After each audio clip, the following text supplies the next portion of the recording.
We are very excited to Estamos be muy joined today by entusiasmados de estar aquí con el Elder Bednar del Quórum de los 12 Apóstoles. Elder, gracias por estar aquí con nosotros. Gracias, hermano Webb. Les agradecemos a ustedes por estar aquí en la audiencia, al igual que todos aquellos que nos están viendo alrededor del mundo. Gracias.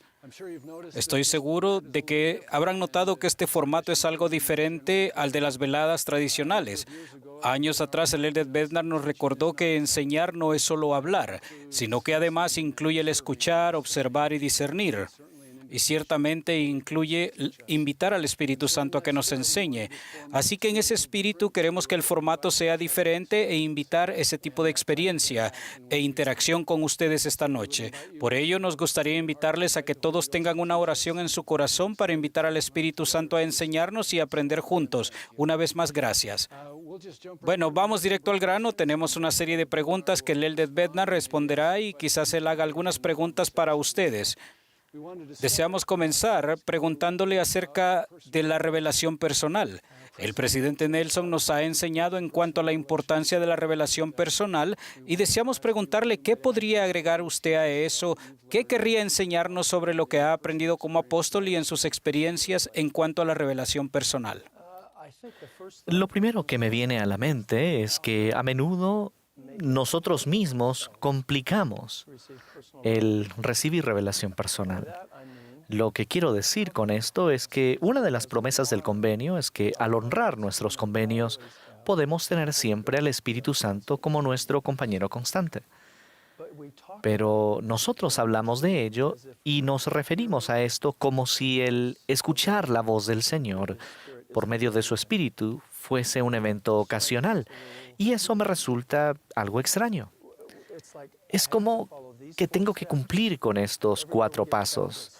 Tenemos listas de verificación para todo, tenemos fórmulas. Hagan estas 4 cosas y el Espíritu Santo va a hablarle y usted va a oírle. Y yo me digo, un momento, nosotros no deberíamos estar tratando de reconocer cuándo es que el Espíritu viene, deberíamos estar reconociendo qué es lo que causa que nos deje.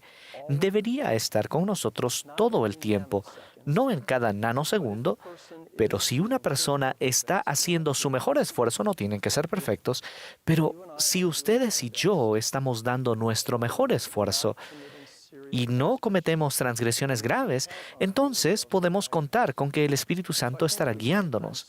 Así que pienso que en ocasiones partimos con desventaja al creer, tengo que prepararme para reconocerlo cuando debería estar allí todo el tiempo. Lo segundo que pienso es que en la cultura de la Iglesia, en especial en el mundo occidental, parece que creemos que las manifestaciones del Espíritu Santo son espectaculares, enormes y repentinas, cuando en realidad son apacibles, delicadas y progresivas en el tiempo. Y que no es preciso que reconozcamos que estamos recibiendo revelación en el momento en que la estemos recibiendo.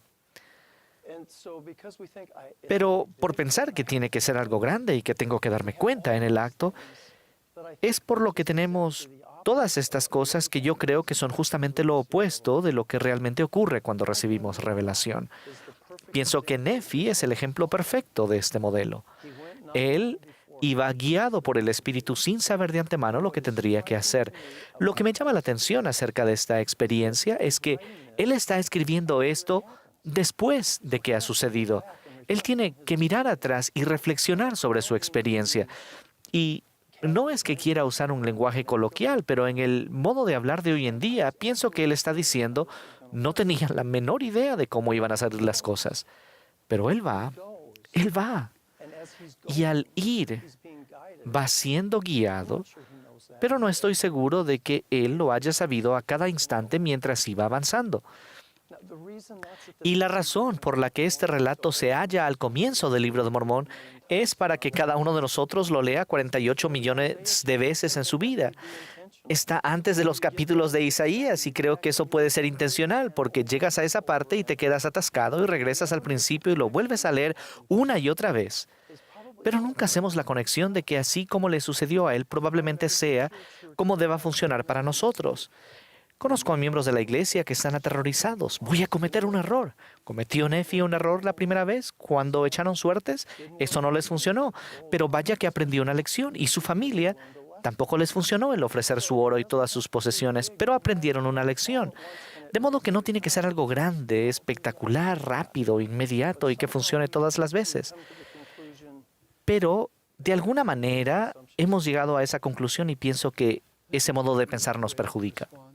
Son unas respuestas muy maravillosas para enseñarle a los jóvenes. En conversaciones le he escuchado mencionar que eso también es cierto cuando los líderes de la iglesia reciben revelación para los miembros de la iglesia y el modo en que vemos y respondemos a la revelación del presidente Nelson y los otros líderes. ¿Le gustaría agregar algo a nuestra comprensión acerca de la revelación cuando se trata de responder a la revelación de quienes nos dirigen? Lo haré encantado.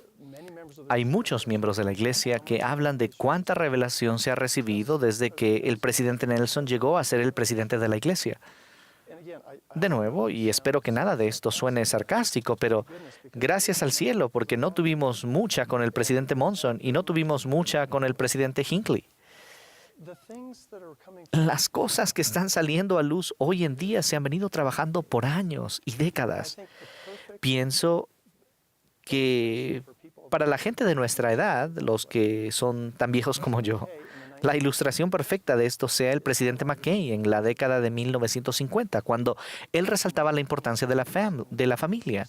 En los años 50 y 60, los programas de televisión eran Father Knows Best y Leave It to Beaver, y esos programas no podían ser más sanos y decentes. Entonces, ¿por qué es que el presidente McKay estaba haciendo hincapié en la familia en su época? Porque lo íbamos a necesitar hoy en día, ya que si empezáramos recién ahora tendríamos 70 años de retraso. Así que esto no es nuevo. En muchos casos, la revelación no consiste en qué hacer, sino en cuándo hacerlo. El presidente Hinckley y los templos pequeños. Todos atribuyen los templos pequeños al presidente Gordon B. Hinckley. Cuando él terminó su misión, trabajó para la iglesia en el departamento misional y el departamento de comunicaciones. David O. McKay lo invitó a ir a su oficina un día y le dijo: hermano Hinckley, vamos a construir un templo en Europa y necesitamos presentar las ordenanzas del templo en muchos idiomas distintos, incluso a la vez. Nunca antes se habían enfrentado a un problema así. Gordon B. Hinckley no lo hizo él solo, y ese fue el comienzo de la exploración de cómo utilizar los medios audiovisuales para presentar las ordenanzas del templo. En los años 60, siendo él un miembro de los 12, viajó a Asia. He leído las minutas del Quórum de los 12, donde el elder Gordon B. Hinckley escribe desde Asia diciendo: los métodos que empleamos para las ordenanzas del templo en los templos grandes de Utah no serán apropiados para lo que debemos hacer aquí. Esto era en la década de 1960. En los 70, él ya es un miembro de la primera presidencia. Los primeros templos pequeños se edifican con Spencer W. Kimball. Luego, Gordon B. Hinckley llega a ser el presidente de la iglesia y nosotros contamos la historia que él se encontraba en el norte de México, preocupado por los santos de allí, que no tenían acceso al templo, y hallándose en el asiento de atrás del auto que lo lleva, escribe sobre una servilleta: esta es la revelación. La revelación que recibió el presidente Hinckley no era acerca de la idea de un templo pequeño. Vamos a tener un centenar de ellos para el año 2000. Se trataba del cuándo, no del qué. Gracias. Creo que esto es útil para nosotros al enseñar a los jóvenes acerca de la revelación y cómo responder a ella, y en nuestras vidas mientras aprendemos a deliberar juntos y nos esforzamos por crecer en la revelación y las respuestas que necesitamos. Es realmente útil. Si puedo hacer una sugerencia, sería esta: que en la educación en la iglesia nos esforcemos afanosamente por no enseñar a las personas que la revelación es un asunto de una fórmula. Hagan estas 3 cosas. Existen principios que están relacionados con la forma de recibir revelación. Por ejemplo, probablemente todos los que están aquí y los que nos escuchan habrán leído el discurso del presidente Packer acerca de los pájaros blancos como la nieve. En sus comentarios introductorios hay una enseñanza muy importante sobre la revelación. No puedo citarlo textualmente, pero él dijo: mientras me preparaba para dar este mensaje, solo dispuse de pequeños intervalos de tiempo debido a mis otras obligaciones.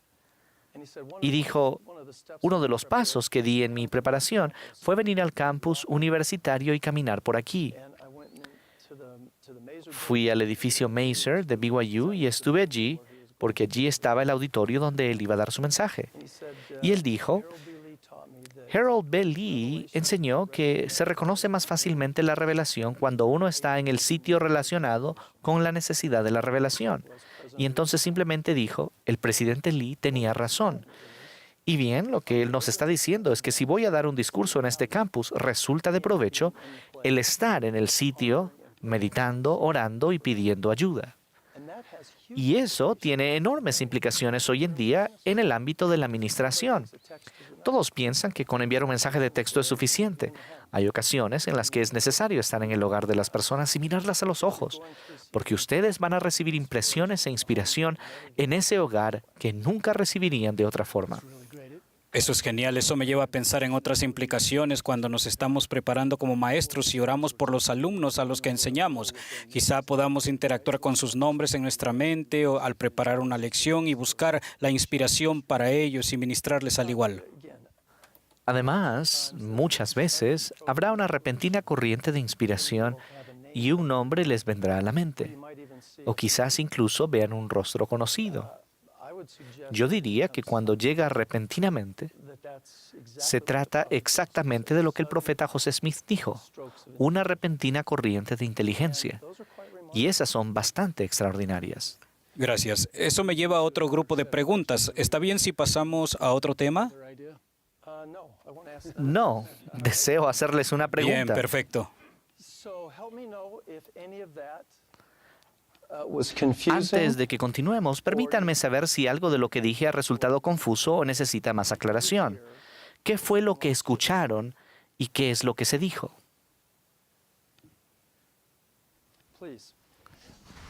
Por favor, déjenme acercarle el micrófono. Creo que estoy tratando de entender exactamente. No se trata de lo que hay que hacer, sino de cuándo hacerlo. De vez en cuando también recibiremos revelación acerca de lo que hay que hacer. ¿Es esto? No lo tome como opciones excluyentes, no es lo uno o lo otro. Muchas veces está bastante claro lo que hay que hacer, pero cuándo es el tiempo de hacerlo es lo que no sabemos. Así que son ambas cosas, no es lo uno o lo otro. Está bien. Era una buena pregunta. ¿Está aclarado? ¿Le ayudó? Sí. Bien, pasen el micrófono hasta allí, por favor. Gracias. Necesito aclarar algo que quizás entendí mal. La idea de recibir revelación. No queremos tener una lista de pasos, sino que nos basemos más en principios. ¿No es así? Sin embargo, en las Escrituras vemos a Joseph F. Smith, a José Smith, a Nephi, que leen las Escrituras, escuchan las palabras de un profeta, leen las Escrituras y reciben revelación. ¿Se trata de principios o de un patrón o modelo? Pienso que uno se deleita en la palabra de Dios para poder escuchar la voz del Señor. Entonces, ¿es un principio? Así es. Mientras Gracias. no convirtamos eso en haga esas tres cosas y esto es lo que ocurrirá, tenemos que esperar en el Señor. Él da la revelación, nosotros no la exigimos, pero ello es que debemos ser conscientes del tiempo de Él y actuar conforme a ese tiempo y no imponer nuestro tiempo. Como yo lo entiendo, es que hemos de vivir nuestra vida de tal forma que siempre estemos preparados para la revelación cuando el Señor tenga bien concedérnosla. No es estar preparados para. Ese modo de hablar me indica, no, cuando sea que ésta venga, usted está viviendo en la revelación. Correcto. Así que a diario... Un momento, pienso que esa frase es significativa. En lugar de pensar que vamos por la vida y yo debo dejar lo que estoy haciendo ahora y prepararme para recibir revelación. Más bien, usted siempre está en ella, para que siempre podamos tener su espíritu con nosotros. Ahora bien, hay personas que irán al extremo y pensarán, o sea que requieren revelación para todas las decisiones significantes de la vida. En esto también se requiere algo de sentido de común. Pero pensar que nuestra vida diaria está divorciada de la influencia continua del Espíritu y que ésta solo llega cuando yo me preparo de alguna manera, siguiendo la fórmula, pienso que eso se torna en un impedimento y lo enreda todo. Discúlpeme, continúe. Estaba pensando, y creo que fue usted quien dio el discurso acerca de cómo tener una comunicación constante con Dios, cómo debemos orar por las mañanas y así constantemente comunicarnos con Él. Y siempre tener una oración en nuestro corazón. No se trata realmente de prepararse para la revelación, sino de andar siempre bajo la tutoría de Dios, cada día de nuestra vida. Piensen en cómo Oliver Cowdery llegó a ser el escribiente de José Smith. Él oye acerca de las planchas de oro, escucha la historia sobre José Smith y tiene el deseo de ir a conocerlo. ¿Y de dónde provino eso? Está en la sección 6 de Doctrina y Convenios. Permítanme que lo cite rápidamente.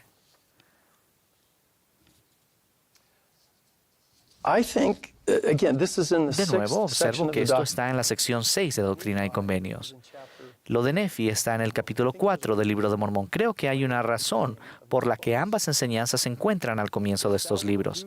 Si haces lo bueno, sí, y te conservas fiel hasta el fin, serás salvo en el reino de Dios, que es el máximo de todos los dones de Dios, porque no hay don más grande que el de la salvación. Yo digo a menudo, sé un buen chico o una buena chica y ve. Pues bien, aquí lo dice, si haces lo bueno, de cierto te digo, bendito eres. Está hablando a Oliver por lo que has hecho, porque me has consultado y he aquí, cuantas veces lo has hecho, has recibido instrucción de mi espíritu. De lo contrario, no habrías llegado al lugar donde ahora estás. He aquí, tú sabes que me has preguntado y yo te iluminé la mente. La siguiente oración en este versículo es la que más me fascina. Oliver estaba siendo inspirado y no tenía idea de que estaba siendo inspirado. Estaba recibiendo revelación y no tenía idea de que la estaba recibiendo. Por lo que José recibe una revelación para Oliver, para informarle que él había sido inspirado y había recibido revelación. Y ahora te digo estas cosas para que sepas que te ha iluminado el Espíritu de verdad. A esto es a lo que me refiero, que nosotros estamos en ella, en la revelación, no que nos detenemos para intentar recibirla. Gracias. Esa es la misma pregunta. ¿Les ha confundido esto o ha sido útil? Pienso que las implicaciones de lo que estoy oyendo de estos principios, en especial lo de recibir revelación en la posición en la que está usted, dice mucho sobre lo que hacemos en la educación de la iglesia, de estar donde están los alumnos. Si solo vemos nuestra profesión como el estar en el salón de clases enseñando, perderemos la oportunidad de recibir revelación para nuestros alumnos a fin de enseñarles según sus necesidades. Eso significa que podemos hablar con los líderes del sacerdocio, llamar a los jóvenes a sus casas, ir a uno de sus eventos deportivos, estar con ellos, no solo para examinar sus funciones, sino para verlos a los ojos y conocer sus historias, de modo que podamos enseñarles. Pienso que todo eso forma parte de nuestra preparación para que cuando estemos en el salón de clases, nuestra enseñanza se produzca con mayor poder y autoridad que proviene del Espíritu Santo. Pienso que una de las mayores fuentes de información para ustedes son las preguntas que sus alumnos les hacen. Por el espacio de unos años, tuve la costumbre de usar mi iPad. No les estoy recomendando que hagan esto, solo se los estoy describiendo. ¿Está bien? Por ejemplo, hace poco estuve en un lugar y me reuní con 1,700 jóvenes un viernes por la noche. Les di un número de teléfono para que ellos pudieran enviar mensajes de texto anónimos a mi iPad. También lo hice en un devocional en BYU, Idaho. Tuvimos 15,000 estudiantes en el auditorio de BYU, Idaho. Había personas que oían por la radio y se estaba transmitiendo en vivo. Y esa noche tuvimos, déjenme asegurarme de que no estoy embelleciendo los datos, unas 14,000 preguntas. Leer esas preguntas es una de las más grandes experiencias de aprendizaje que pueda tener alguien que trabaja con los jóvenes. Y soy de la opinión de que no tenemos idea de dónde se encuentran ellos. Al leer esas preguntas que son anónimas, uno ve que ellos están preguntando realmente lo que les preocupa y las cosas donde necesitan ayuda. Así que por ahí se comienza. ¿Cómo podemos saber lo que hay que decir sin saber dónde están ellos? Pienso que este es un elemento muy importante. ¿Algo más? Sí, hermana. Permítame el micrófono. Justo ayer estuve escuchando el discurso del Elder Holland, No perdáis pues vuestra confianza, donde habla de cómo Oliver Cowdery perdió la oportunidad que tenía de traducir. Y el Elder Holland dijo, perdió una oportunidad única en la vida por no haber actuado como debiera cuando era el momento. Y yo me acordé de eso cuando usted habló del cuándo. Y la parte que me quedó confusa es, si sabemos que debemos hacer algo, ¿cómo podemos asegurarnos de hacerlo en el momento correcto? Porque en mi caso yo tengo muchas debilidades y sé que me equivoco. Como usted dijo acerca de cómo Nefi se equivocó y cuando echaron suertes y luego lo del oro, ¿cómo podemos saber que lo que estamos haciendo lo estamos haciendo bien? Creo que va a hallar mi respuesta totalmente insatisfactoria. Nefi no se equivocó. Fue una experiencia de aprendizaje, línea por línea, precepto por precepto. Él estaba siendo preparado para regresar sin saber de antemano lo que tendría que hacer. En realidad soy una persona ingenua. Si usted está haciendo su mejor esfuerzo, está consagrada y es devota, usted no se va a equivocar. El cielo está a cargo de ello, no usted ni yo. Como miembro de los 12, tengo asignaciones todo el tiempo que simplemente no puedo llevar a cabo. Pero sencillamente uno va. Conforme haga su mejor esfuerzo, es engrandecido, es magnificado. No siempre va a saber conscientemente, este es el momento correcto. Uno solo hace lo mejor que puede. Recuerdo al presidente Hinckley cuando yo era un joven y yo le hacía preguntas y él me decía, bueno, todo saldrá bien. Y yo le creía, pero pensaba, vamos, debe haber más que eso. Pero mientras más mayor me hago, más entiendo que esa es la única respuesta que hay. Dios no le va a dejar abandonada allá afuera en tanto que usted esté tratando de socorrer y ministrar a sus hijos. Si usted da lo mejor de sí, todo saldrá bien. Y usted aprenderá algunas lecciones a lo largo del camino. Ahora, por favor, ayúdenme a saber si fue una respuesta pobre o si fue útil. Fue celestial. No lo fue. Gracias. ¿Algo más sobre este tema que no esté claro? Para mí es una de las preguntas más importantes. Volveremos a este comentario luego, pero por ahora piensen acerca de eso. Mientras vamos analizando este punto, ¿qué están escuchando que no se ha dicho? Que no lo hayan dicho las personas que han comentado, ni yo tampoco. ¿Qué están escuchando que no se ha dicho? Primero el hermano que levantó la mano.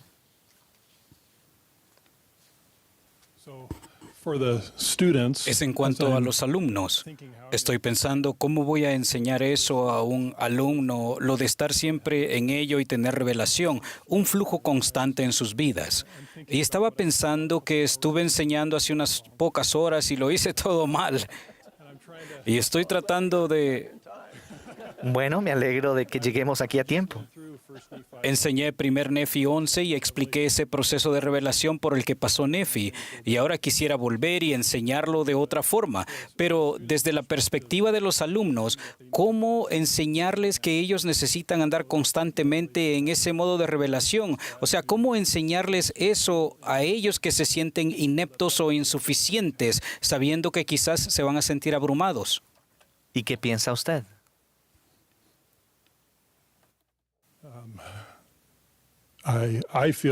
Pienso que para mí personalmente, si yo fuese un alumno, sería una tarea que me intimidaría, pero a mi mente acude la idea de que si me acerco al Salvador en todo lo que hago y reconozco y tengo fe en la expiación, entonces estaré a la altura de la tarea y eso podrá ser si Él me pide que lo haga. Permítame sugerirle algo y dígame lo que usted piensa, ¿está bien? En lugar de pensar qué voy a decirles, hay que centrarse en qué podría preguntarles. Y no solo qué podría preguntarles, sino qué podría invitarles a hacer. Podría dedicarse una parte de la clase a un análisis realmente franco. Esto es algo intimidante para todos. Así que ayúdenme a conocer lo que piensan ustedes al respecto, considerando dónde se halla actualmente y lo abrumador que parece. ¿Por dónde comenzaría? El solo acto de hacerles esa pregunta ya es una invitación a actuar. Y si ese alumno comienza a expresar vocalmente alguna respuesta, eso es una expresión de fe en Cristo. La fe es un principio de acción y de poder. Conforme actuamos en concordancia con las enseñanzas de Cristo, entonces somos bendecidos con su poder. Lo que todos nosotros queremos es el poder para entonces actuar. Pero así no funciona esto. Así que nuestro instinto no debe ser ¿qué les digo?, sino que la pregunta es ¿qué invitación a actuar puedo hacerles? ¿Qué pregunta inspirada puedo hacerles que si ellos están dispuestos a responder, comenzará a invitar al Espíritu Santo a la vida de esa persona? Esa persona estará invitando al Espíritu Santo a contestar esa pregunta. Nosotros no podemos contestarla, pero Él sí puede. Y nuestra función consiste en hacer que sea seguro el analizar estas cosas e invitarles a actuar de forma que el Espíritu Santo pueda enseñarles. ¿Cuál es su reacción a esto? Eso es maravilloso. Ahora mi tarea es estar preparado y en sintonía con el Espíritu para hacer la pregunta correcta, para ayudarles a entender. Mire, en parte, algo que nosotros en el mundo occidental siempre queremos hacer es dar la fórmula de cómo hacer la pregunta correcta. Si usted ama a los jóvenes y los mira y los escucha, las preguntas son realmente muy sencillas. Así que déles lo que acaba de escuchar, que están aprendiendo. Y entonces cada una de esas observaciones le permitirán a usted, ya hablamos de esto aquí, usted tiene que saber dónde están ellos. Usted está aprendiendo un poco más sobre dónde se encuentran ellos. Usted está en mejor condición de apuntar acertadamente en lo que usted les está preguntando y en lo que usted dice. Lo que me hace triste es ver a miembros de la iglesia increíblemente fieles que han hecho todo lo que pueden hacer que es correcto y bueno y que piensan que no están a la altura porque no han tenido todas estas experiencias espectaculares de las que hablan las personas en las reuniones de ayuno y testimonio. En una ocasión hablé del hecho de que eso no es lo normal. Ustedes son normales. Si están esforzándose y perseverando, y bueno, ocasionalmente doblan por una calle equivocada, pero dan la vuelta y vuelven a donde estaban. Esa es la manera en que se supone que funciona esto. Si están honrando sus convenios y siguen avanzando, ustedes lo están haciendo bien y son normales. Había una hermana, miembro de la iglesia por 40, 50 años, que me abrazaba y decía, me pregunto si podré dar la talla. ¿Cómo podemos tener a tantos miembros de la iglesia que se castigan de ese modo? Y se debe, pienso yo, a que empezaron en el lugar equivocado. Es algo grande, espectacular, inmediato, como dice todo el mundo. Eso es lo que veo en las Escrituras y eso no me sucede a mí. Por lo tanto, hay algo mal en mí. No, ustedes son normales. Cuando usted señala que Saulo no fue convertido por la luz y que Alma, hijo, no fue convertido por el ángel. Alma, hijo, no hablaba acerca del ángel en público. Casi nunca salvó a sus hijos. Él dijo, he ayunado y orado. No fue el ángel quien lo hizo. Muy buena pregunta, gracias. ¿Qué están escuchando que no se ha dicho? ¿Tiene sentido esa pregunta para ustedes? ¿Hola? Entonces, ¿qué están escuchando? Sí, hermana. ¿Podría, por favor, pasarlo hacia atrás? Estoy escuchando que debería confiar más en mi conexión con los cielos y en la relación que tengo con mi Padre Celestial y mi Salvador, y confiar en que ellos me están guiando en mis decisiones y en mi interacción con las personas, en mi familia, mis llamamientos y las responsabilidades que tengo. Sí, esa confianza deja que la virtud engalane tus pensamientos incesantemente. Entonces tu confianza se fortalecerá en la presencia de Dios. No es confianza en uno mismo, es confianza en ellos, para realizar lo que ninguno de nosotros puede hacer. Muy buena observación. ¿Alguien más? Sí, por favor. ¿Puedo participar? ¿Y puedes responder una pregunta? Pienso que esto es realmente útil. Estaba pensando en dos cosas en Moroni 7, que toda cosa que invita a hacer lo bueno y persuade a creer en Cristo es de Dios. Puede que nos sorprendamos algún día que los pensamientos que consideramos nuestros serán del Espíritu Santo. Es como usted dice, al tratar de hacer lo bueno, nuestros pensamientos son guiados y nuestros deseos son guiados por el Espíritu Santo. La otra idea que pienso que es interesante es que pienso en el mensaje del presidente Nelson acerca de la revelación cuando dijo: derramen su corazón a su Padre Celestial, hablen con Él, sean sinceros y luego escuchen, anoten las ideas que acudan a su mente y denle seguimiento con las acciones que se les indique tomar día a día, mes a mes, hasta que se transforme en revelación. Para mí, en lo personal, la mayor parte de mi inspiración viene o que he recibido en mi vida no han venido mientras estaba orando. Yo oro, medito y trato de anotar las impresiones en que recibo, y cuando voy al trabajo la inspiración llega durante la lección. Viene la inspiración cuando cantan un himno o hablan con alguien, o en otros contextos empiezan a llegar las respuestas a las oraciones. Así que pienso que es importante que enseñemos a las personas este proceso y que solo es una parte de quienes somos y no un evento, como usted lo explicó. Intentamos hacerlo lineal. Digo mis oraciones y ahora viene la respuesta. No es así de rápido y no es así de sencillo. Muchas gracias. Esto ha sido muy útil. Otra cosa, aún no hemos acabado con ¿qué están escuchando que no se ha dicho? Tenemos que ser prudentes. Esto lo van a escuchar muchas personas de todas partes del mundo, y los medios y los modos de la revelación pueden variar. No por la geografía, pero, por ejemplo, en muchas partes de África, las personas tienen sueños extraordinarios. No me atrevo a hablar por ninguno de los presentes en esta sala ni por los que están escuchando, pero yo no tengo sueños como los tienen algunos de los fieles miembros de África. No es inusual que los misioneros lleguen a enseñar a alguien que han encontrado en la calle, que les dice: yo los vi en un sueño y ustedes tienen un mensaje de Dios, quiero escuchar lo que tienen que decirme. No sé si los misioneros en Los Ángeles tienen muchas experiencias de ese tipo cada día. Otra cosa que también debemos cuidarnos de hacer es que enseñemos mayormente partiendo de nuestra propia experiencia. Podemos imponer un patrón o modelo sobre las personas que no es el que ellos han experimentado. Y eso no significa que su modelo sea menos válido o útil. Hay una diversidad de maneras de cómo el Espíritu del Señor puede conectarse con la mente y el corazón de una persona. ¿Algo más que estén escuchando y que no se ha dicho? Sí, hermana. Bien, lo que he escuchado y sentido es que realmente esto se reduce a entender mi divinidad y tener fe en ello, que soy una hija de Dios, de un Padre Celestial que me ama y desea mis triunfos y que quiere que yo hable y me comunique con Él.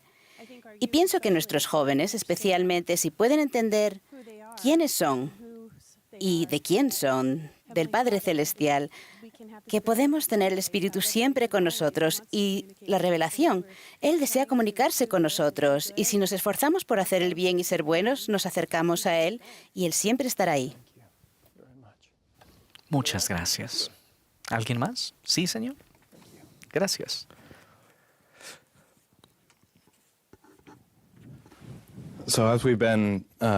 Hemos estado hablando sobre cuán a menudo caemos en la trampa de tratar de seguir una fórmula o seguir un proceso específico. Y he estado pensando, ¿por qué es así y por qué sucede tan frecuentemente? Pienso que todos nos identificamos con eso, y creo que al menos una de las razones es que nos falta confianza en nosotros mismos para ser capaces de hacerlo por nosotros mismos. De ese modo, queremos confiar en un proceso que se le ha ocurrido a otras personas y que les ha funcionado. Entonces, me imagino que la pregunta es, ¿cómo aumentamos nuestra confianza en que seremos capaces de recibir revelación por nosotros mismos y no intentar confiar en un proceso que hemos escuchado de otra persona? Usted ya sabe cuál es mi primera pregunta, ¿verdad? ¿Qué piensa usted?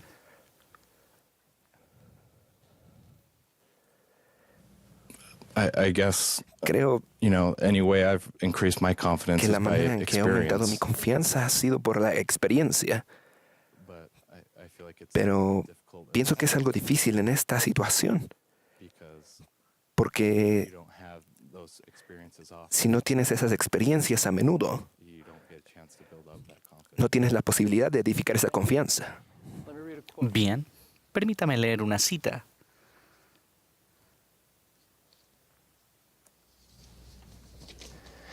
Es de Joseph F. Smith. Esta es una fuente creíble para alguien que está comenzando su travesía y dice, ¿cómo desarrollo confianza en esto? El presidente de la iglesia. Muéstrenme santos de los últimos días que tienen que nutrirse con milagros, señales y visiones a fin de conservarse firmes en la iglesia, y les mostraré miembros que no son rectos ante Dios y que andan por caminos resbaladizos. No es por manifestaciones milagrosas dadas a nosotros que seremos establecidos en la verdad, sino mediante la humildad y la fiel obediencia a los mandamientos y las leyes de Dios. Todos podemos hacer eso. Pienso que esto edifica un poco de esperanza, al menos. Si un presidente de la iglesia habla de cosas tan aparentemente sencillas y comunes, yo lo puedo hacer, todos podemos hacerlo. Otra cita de Joseph F. Smith.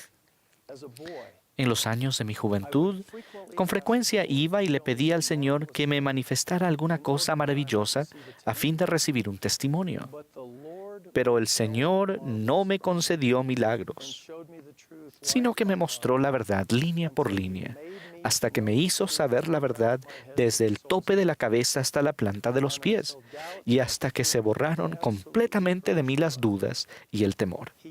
No fue necesario que enviara a un ángel de los cielos para hacerlo, ni tuvo que hablar con la trompeta de un arcángel, sino que mediante los susurros de la voz apacible y delicada del Espíritu del Dios viviente, me dio el testimonio que poseo. Aún no he terminado completamente. Creo que todos podemos hacer eso.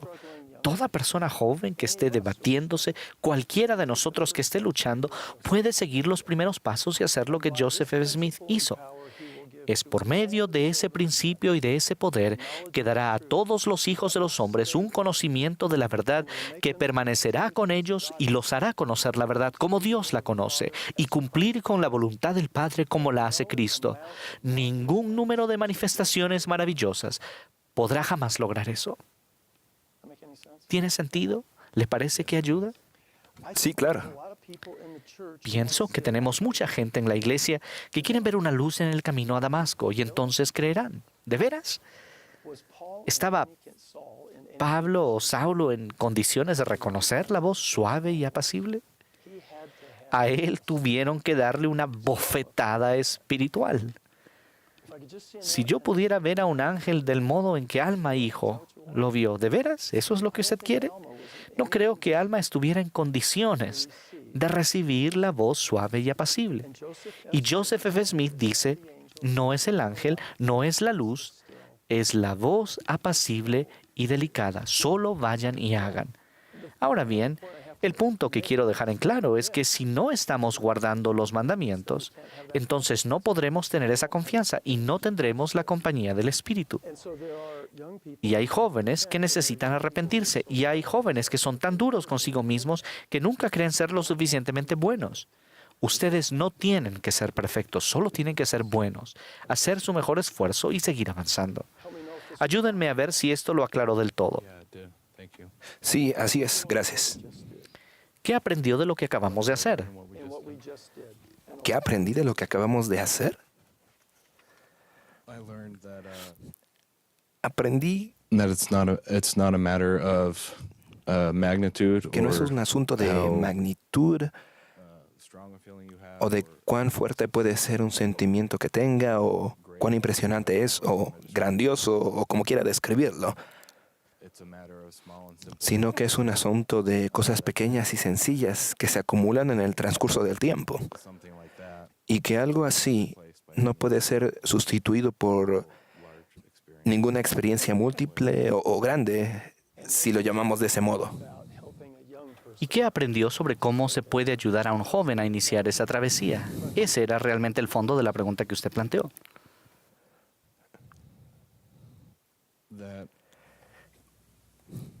Que la cuestión más importante consiste en ir, tratar y dar lo mejor de uno. Y que no tenemos que ser perfectos,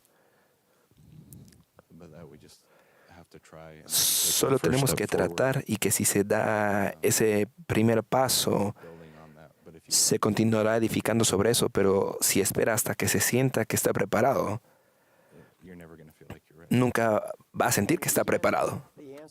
Y usted comenzó a recibir la respuesta a su pregunta cuando comenzó a tratar de responderla, debido a que el Espíritu Santo le ilumina la mente y le ensancha el entendimiento. Ahora bien, alguien convertiría esto en una fórmula y diría, cada vez que una persona le haga una pregunta, solo pregúntale, bueno, ¿y qué cree usted?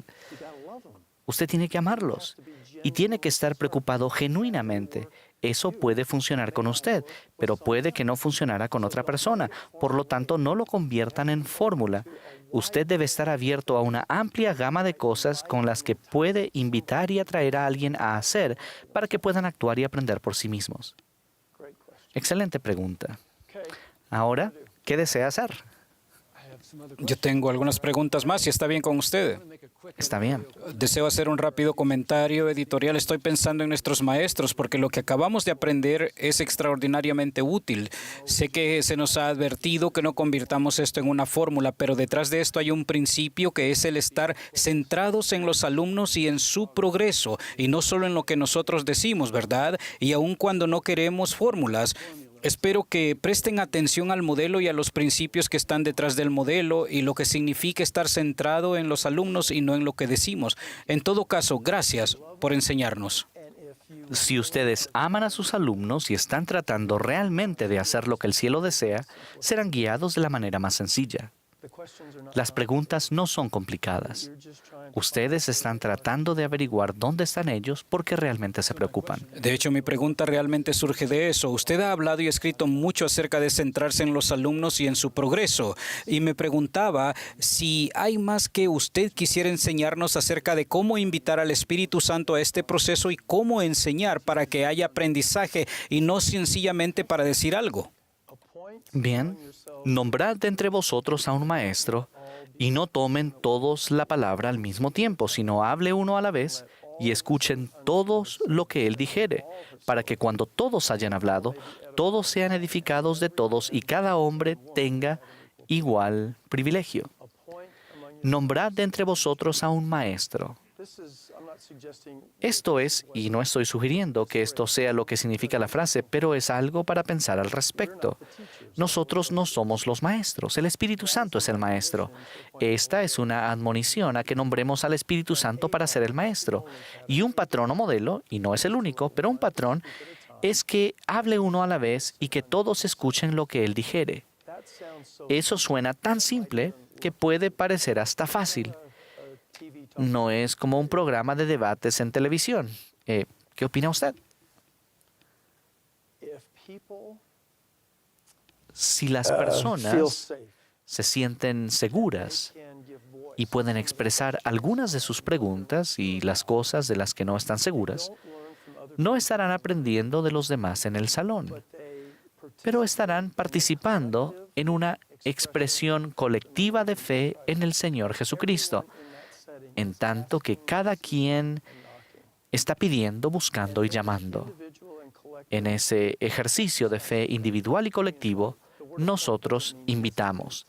La palabra nombrar no significa designar. No podemos designar al Espíritu Santo para que sea el maestro, pero podemos invitar y atraer al Espíritu Santo para que sea el maestro. Quiero contarles rápidamente acerca de una reunión misional. Habíamos estado analizando una cantidad de temas cuando pregunté a los misioneros qué han estado oyendo que no se ha dicho. Es la pregunta que hemos tenido aquí. ¿Están listos para esta respuesta de un misionero de 18 años que llevaba 4 semanas en el campo misional? Su respuesta fue, Elder Bednar, si yo escucho su voz o la de otro misionero, ese es un mensaje para todos. Si lo siento en mi corazón, o me viene un pensamiento a la mente, eso viene de Dios y es solo para mí. ¿Quedaron deslumbrados por esa respuesta? ¿Cuánto tiempo tomaría para discursar o crear algún tipo de representación de situaciones u otro tipo de experiencia didáctica para que un jovencito de 18 años pudiera tener esa impresión espiritual? No sé cómo hacerlo. Por lo tanto, el invitarles a actuar, a que ejerzan la fe, ayuda a atraer al Espíritu Santo a que les enseñe individual y colectivamente. Y pienso que todo esto, y no es solamente estar centrado en el alumno, sino que es estar centrado en el alumno e invitar al Espíritu Santo a ser el maestro. Tenemos una función que desempeñar. Nosotros hacemos la labor de invitar y de atraer y no de facilitar. Nosotros no dirigimos, no facilitamos, nosotros guiamos y entonces el Espíritu Santo hace cosas extraordinarias. No quiero adelantarme hacia donde desea dirigir esta conversación, pero pienso que la gente está tratando de hacer esto y en sus esfuerzos por lograrlo. Tienen preguntas y hayan obstáculos para poder hacerlo bien. ¿Le importaría si hacemos la misma pregunta o si quizás le permitimos hacer preguntas en cuanto a este tema? Claro, pero no recuerdo dónde dejamos el micrófono. ¿Dónde está el micrófono? Allí está. Gracias. ¿Tienen preguntas que les gustaría hacer que el hermano Webb estará ansioso de contestar? Por favor. Gracias. Creo que mi pregunta viene con un ejemplo. La pregunta es, ¿qué hacemos para ayudarnos a nosotros mismos y a los jóvenes a reconocer que se trata de que lo escuchen del Espíritu y no que lo escuchen de otra persona en su entorno? A modo de ejemplo, tuve una jovencita que un día vino a mí y me dijo que yo era el mejor maestro de seminario que había tenido. Me hizo sentir fantástico. Y entonces ella dijo, ¿recuerda el día en que usted dijo esto? Le dije, yo no dije eso. Oh, pero recuerda que estamos hablando sobre eso y esto es lo que usted me dijo y eso cambió mi vida para siempre. ¿Recuerda que usted dijo esto? Absolutamente recordaba el día, pero claramente no podía recordar lo que dije. De hecho, no le quise decir a ella que nosotros no habíamos estado hablando de eso para nada y que ella de alguna manera no había entendido el punto que yo estaba tratando de explicarle. No le quiero desviar del tema, pero ¿no es esto increíblemente genial? No, fue impresionante. Pero ¿cómo lo hago? Y ella fue muy bondadosa porque dije, bueno, ese no fui yo. Eso lo recibiste en ti, vino del Espíritu. Oh, hermano, ¿cómo puedo ayudarla a ver que ella tiene esa bella relación con el Salvador y que ella está constantemente en la revelación y la recibe de Él? ¿Y cómo ayudarla a reconocerla? De modo que ella pueda tener esa confianza para buscarla más por ella misma y conectarse cada día con el Espíritu. ¿Cómo la ayudo a ver esto? ¿Qué podría usted invitarla a hacer para que ella vea lo que no ha visto hasta ahora?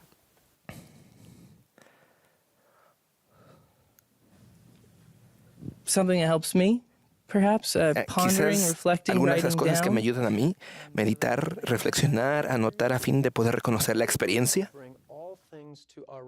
El Espíritu Santo os recordará todo. Estoy buscando un ejemplo para que esto no quede demasiado vago.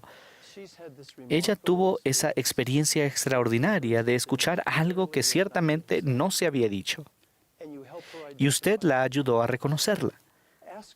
Pídale que reflexione sobre su experiencia. Regrese en 2 o 3 días. ¿Puede recordar 1 o 2 episodios más de ese tipo? ¿Ve usted algún patrón en esas 2 o 3 cosas que han sucedido? ¿Y qué fue lo que las produjo? Haga que ella piense al respecto. Y cuando vuelva, ella lo deslumbrará con algo parecido a si lo escucho en las voces de los demás.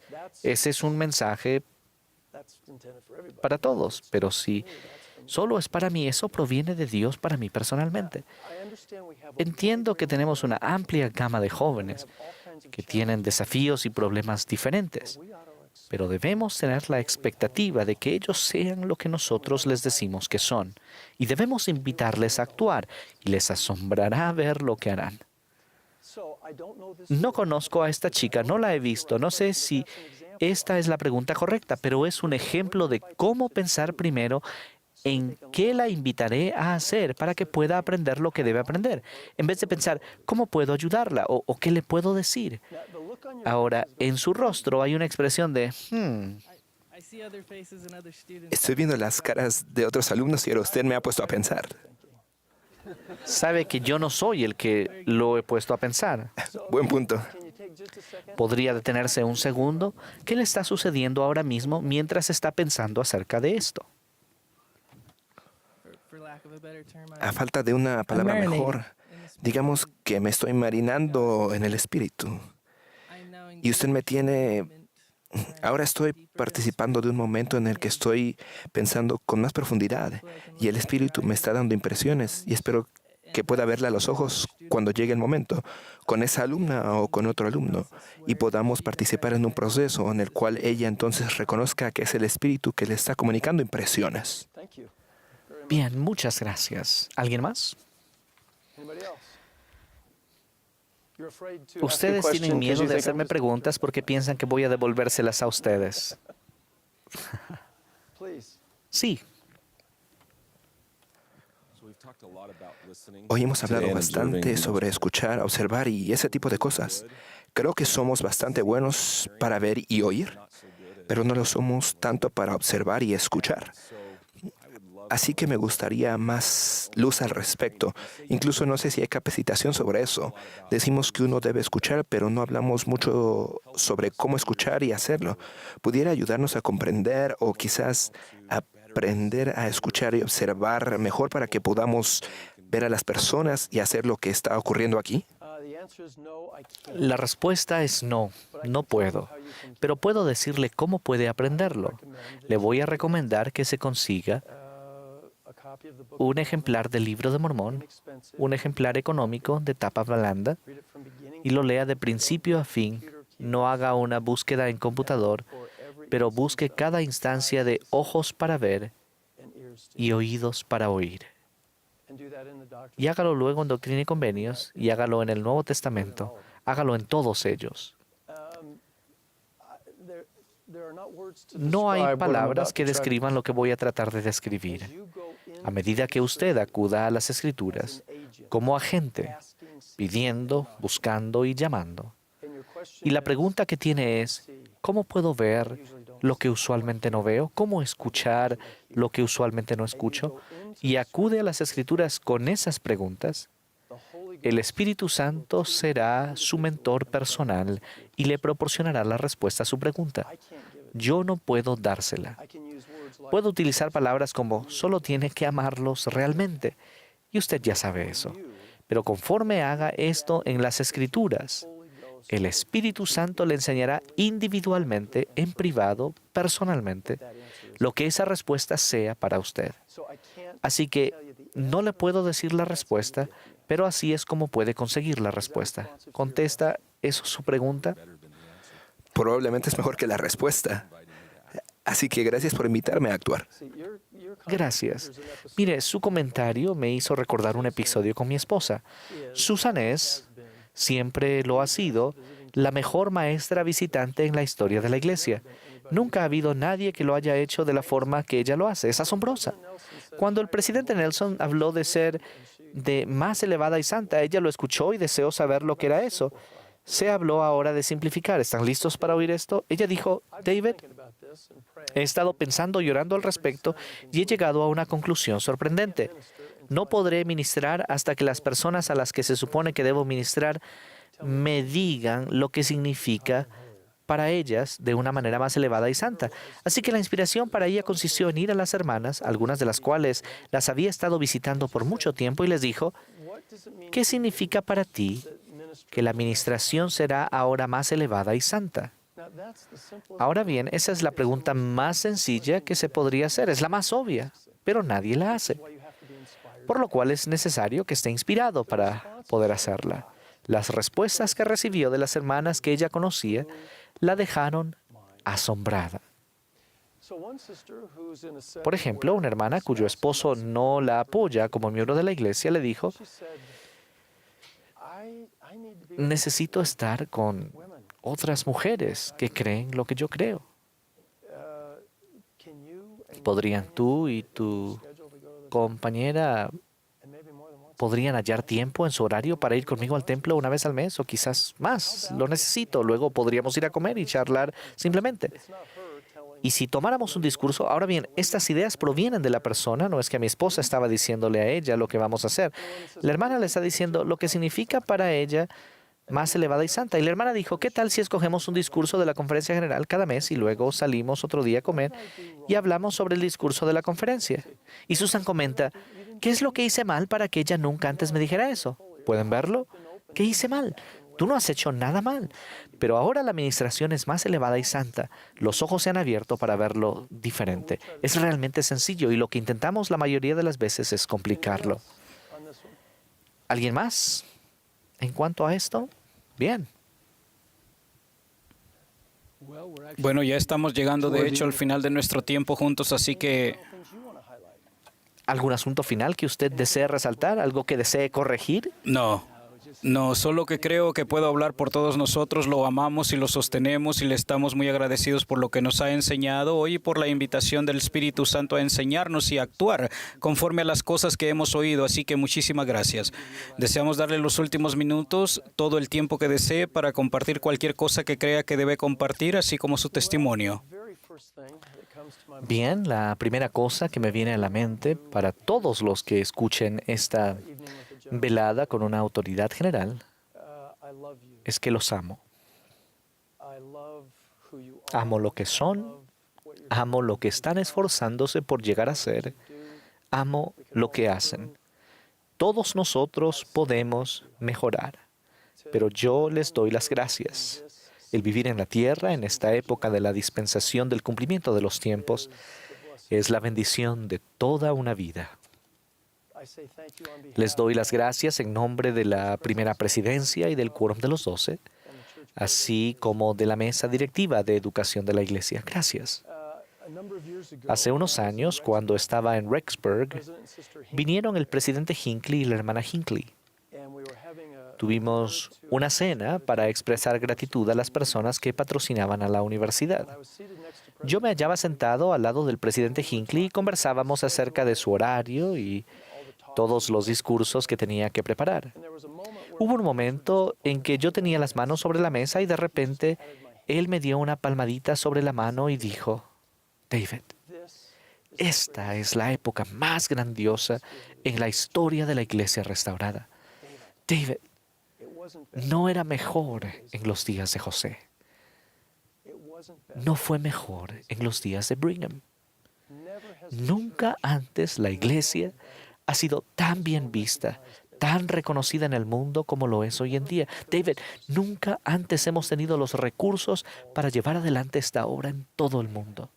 David, esta es la época más grandiosa en la historia de la iglesia restaurada. Y tenía razón. Estaba absolutamente en lo correcto. Piensen en las cosas que tenemos la bendición de ver. Piensen que este año viviremos el 200 aniversario de la primera visión. Y vemos la iglesia en Papúa Nueva Guinea, donde se ha anunciado un templo, en Phnom Penh, Camboya. ¿Quién lo hubiera pensado? Tengo la edad suficiente para recordar cuando yo no podía concebir que algún día tendríamos misioneros en la Unión Soviética.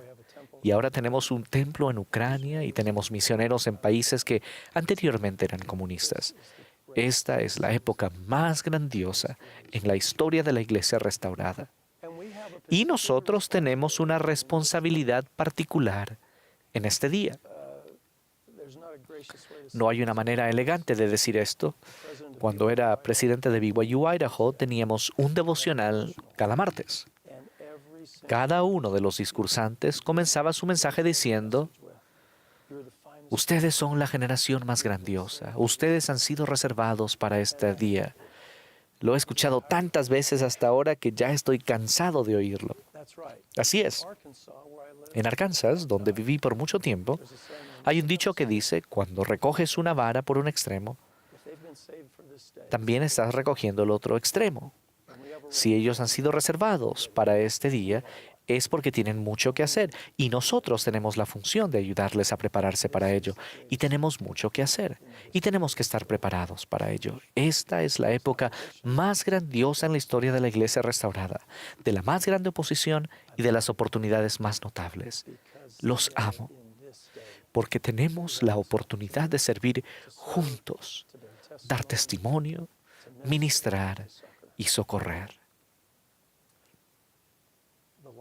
Mientras más tiempo llevo sirviendo, más insatisfecho me siento con las palabras, pero ruego que el Espíritu Santo cierre la brecha entre las palabras que expreso y lo que anhelo transmitir.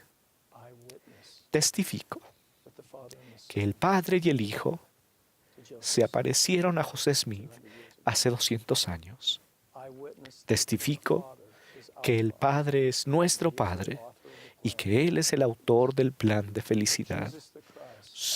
Sé, testifico y soy testigo de que Jesús, el Cristo, es el Hijo unigénito del Padre Eterno. Y testifico que Él vive, Él ha resucitado, el sepulcro está vacío. No está aquí porque ha resucitado.